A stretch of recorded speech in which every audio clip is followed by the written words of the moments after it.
അപ്പോൾ ജനങ്ങളുടെ സപ്പോർട്ടുണ്ട് എന്ന് പറഞ്ഞുകൊണ്ട് ജനങ്ങളുടെ തലയിൽ ഇതിടാൻ പാടില്ല.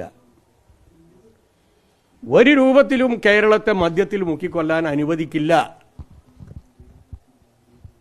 മദ്യത്തിൻ്റെ വ്യാപനം ശക്തിപ്പെടുത്താൻ അനുവദിക്കില്ല. അതിൻ്റെ തണലിൽ ഇവിടെ അധോലോകത്തിന് അഴിഞ്ഞാടാനുള്ള അവസരം നൽകില്ല. ശക്തമായ നിലപാടക്കാര്യത്തിൽ LDF എടുക്കും എന്നുള്ളത് LDFിൻ്റെ കൺവീനർ തന്നെ പ്രഖ്യാപിച്ചു കഴിഞ്ഞു. അതുകൊണ്ട് ഈ കഴിഞ്ഞ തെരഞ്ഞെടുപ്പിൽ സാങ്കേതികമായി ഭൂരിപക്ഷം കിട്ടി എന്നുള്ളത് കൊണ്ട് ജനങ്ങളെല്ലാം അപ്പുറത്താണ് എന്ന് ധരിച്ച് ഏകപക്ഷീയമായി ആർബിട്രറിയായി അങ്ങനെ ഒരു തീരുമാനം എടുക്കാൻ അനുവദിക്കില്ല കേരളത്തിലെ ജനത. അതുകൊണ്ട് എടുത്ത തീരുമാനത്തിൽ നിന്ന് ഗവൺമെൻറ് പിന്മാറണം.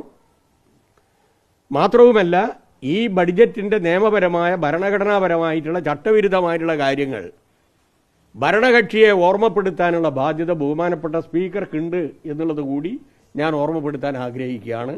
അടിയന്തരമായും സ്പീക്കർ ഇത് സബ്ജക്റ്റ് കമ്മിറ്റിക്ക് വിടുന്നതിനുള്ള നടപടി സ്വീകരിക്കണം എന്നുകൂടി ഓർമ്മപ്പെടുത്തുകയാണ്.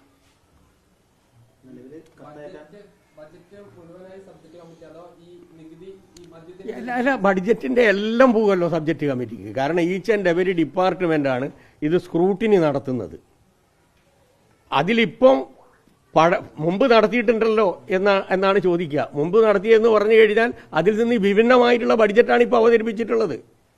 പ്ലാൻ ഫണ്ടിൽ തന്നെ 11,000 കോടി രൂപയുടെ കുറവുണ്ട്. ഞങ്ങൾ പ്രഖ്യാപിച്ച പദ്ധതികൾ ഇതിലില്ല, പുതിയ പദ്ധതികളാണ്. അപ്പം ഇത് പഴയ ഗവൺമെൻറ്റിൻ്റെ തുടർച്ചയായിട്ടുള്ള ബഡ്ജറ്റല്ല, പുതിയ ബഡ്ജറ്റാണ്. ആ പുതിയ ബഡ്ജറ്റിൻ്റെ ഭാഗമായി സാധാരണ നിലയിൽ നിയമസഭയിൽ വരാത്ത മൈന്യൂട്ട് മൈക്രോസ്കോപ്പിക് സ്ക്രൂട്ടിനി നടത്തുന്നത് സബ്ജക്റ്റ് കമ്മിറ്റിയാണ്. സബ്ജക്റ്റ് കമ്മിറ്റി എന്ന് പറയുന്നത് ഒരു മിനി ലെജിസ്ലേച്ചറാണ്. അതിനെ ഒഴിവാക്കിക്കൊണ്ട് ഈ 1-ാം തീയതി വരാൻ പോവാണ്. ഇതുമായി ബന്ധപ്പെട്ടുകൊണ്ടുള്ള ചട്ടം വെയ്വ് ചെയ്തുകൊണ്ട് ഞങ്ങൾ ഒറ്റയടിക്ക് ഇത് പാസ്സാക്കാൻ പോകുന്നു എന്ന പ്രമേയം കൊണ്ടുവരാൻ സാധ്യതയുണ്ട് എന്നാണ് ഞാൻ മനസ്സിലാക്കുന്നത്. കാരണം ബിസിനസ് അഡ്വൈസറി കമ്മിറ്റി പ്രസിദ്ധീകരിച്ചിട്ടുള്ള മെമ്പർമാർക്ക് കൊടുത്തിട്ടുള്ള അജണ്ടയിൽ സബ്ജക്റ്റ് കമ്മിറ്റി കൂടുന്നതുമായി ബന്ധപ്പെട്ടുകൊണ്ട് ഒരു കാര്യവും എവിടെയുമില്ല. വരട്ടെ, സമരം ചെയ്യേണ്ടെന്ന് ആരെങ്കിലും പറഞ്ഞിട്ടുണ്ട്? ഞങ്ങളല്ലേ ഏറ്റവും കൂടുതൽ സമരം ചെയ്തിട്ടുള്ളൂ. ശബരിനാഥൻ സമരം ചെയ്ത് 6 മാസം അല്ല അയാൾ തുടങ്ങിയിട്ട് കോർപ്പറേഷൻ സമരം ചെയ്യാൻ.